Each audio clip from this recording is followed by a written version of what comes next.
Nous sommes là, les élus, les députés et élus de Yewwi Askan Wi, notamment les députés élus de Pastef, pour nous prononcer sur la situation. Nous avons constaté ensemble que, de manière très illégale, le déplacement du président Ousmane Sonko de Ziguinchor à Dakar, libre qu'il était de choisir son chemin comme d'habitude, a été interdit et ramené, lui, Manu Militari, à travers par un véhicule des forces de défense et de sécurité à Dakar, dans des conditions que nous avons fini de découvrir ensemble. C'est quoi ces conditions?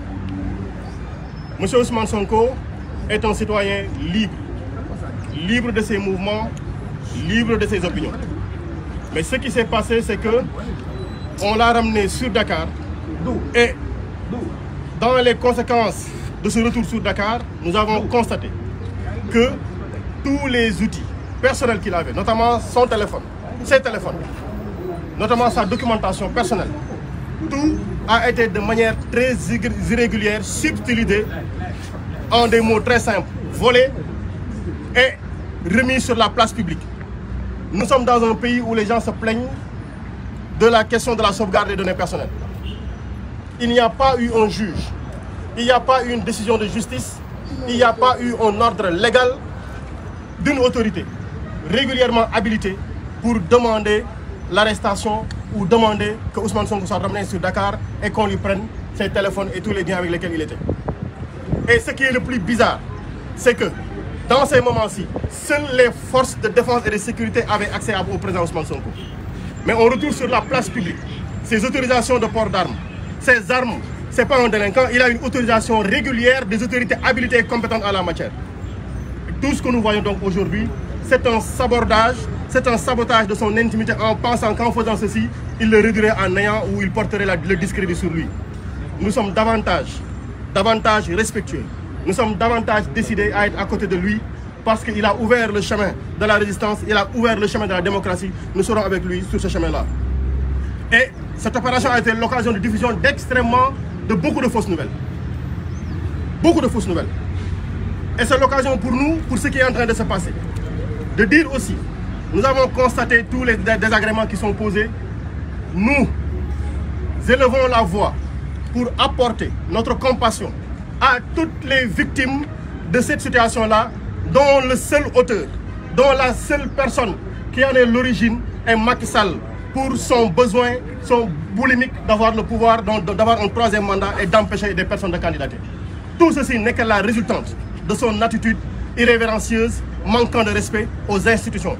On nous parle de manquer de respect des institutions. Qui viole la loi dans ce pays-ci? Qui viole la loi dans ce pays-ci? La réponse, elle doit être unanime, elle doit être simple. Il n'y a que le président Macky Sall et tous ceux qui sont avec lui. Et c'est l'occasion pour nous de dire que nous avons vu, en parlant de compassion, Cheikh Bara Ndiaye. Nous avons vu, on nous a informé de notre doyenne Aïda Mbodj. Là, nous sommes devant le siège de Pastef. Vous avez vu ce qui s'est passé et nous avons là devant nous un cocktail Molotov. Les forces de défense et de sécurité. Wali Bodian également, il a reçu des cocktails Molotov chez lui. Et nous avons reçu suffisamment de menaces pour qu'ils pensent que nous nous inquiétons. Nous leur disons, nous restons debout. Nous resterons debout. Et nous appelons toutes les personnes, tous les citoyens épris de justice et de liberté à rester debout et à porter ce combat-ci. Aujourd'hui, le terrain où il faut se prononcer n'a d'autre signification que le terrain de Dakar. Parce que nous sommes ici à Dakar, c'est ici que nous portons le discours et c'est ici que nous résisterons. Au-delà de ces gens-là, nous avons Aliou Sané, le coordinateur du F24. Mais M. Macky Sall est capable, lui, d'appeler à un dialogue pour le 31. Mais il veut en même temps interdire au coordinateur du F24 de lui organiser un dialogue avec ceux qui le souhaitent. Nous ne sommes plus dans une démocratie, nous sommes dans une tyrannie. Et c'est l'occasion pour nous de lui dire, s'il pense que nous avons peur de la prison ou de la mort, il est en train de se tromper. Et s'il pense pouvoir nous mettre tous en prison, qu'il soit prêt. Qu'il soit prêt. Nos contacts, nos téléphones, nos adresses ont été diffusées sur la place publique. Nos contacts, nos téléphones ont été diffusés sur les télés. Nous habitons le Sénégal, nous habitons ces cités-ci. nous nous réveillons dans ces cités, nous ne bougerons d'un seul pas. D'un seul pas, nous ne bougerons. Nous n'irons nous cacher nulle part. Nous continuerons à vaquer à nos occupations, le visage découvert. Et c'est l'occasion pour nous de dire il faudra que la séquestration de Ousmane Sonko s'arrête. Il n'y a pas une autorité, il n'y a pas une base légale qui peut justifier que par le simple fait que Ousmane Sonko soit celui qui dérange Macky Sall, que chaque jour, ce soit une raison pour barricader sa maison, pour interdire ses parents, ses amis, ses frères, ses soeurs, ses patriotes, ses partisans de vouloir lui rendre visite. Et pire encore, les députés que nous sommes, pire encore, ses avocats.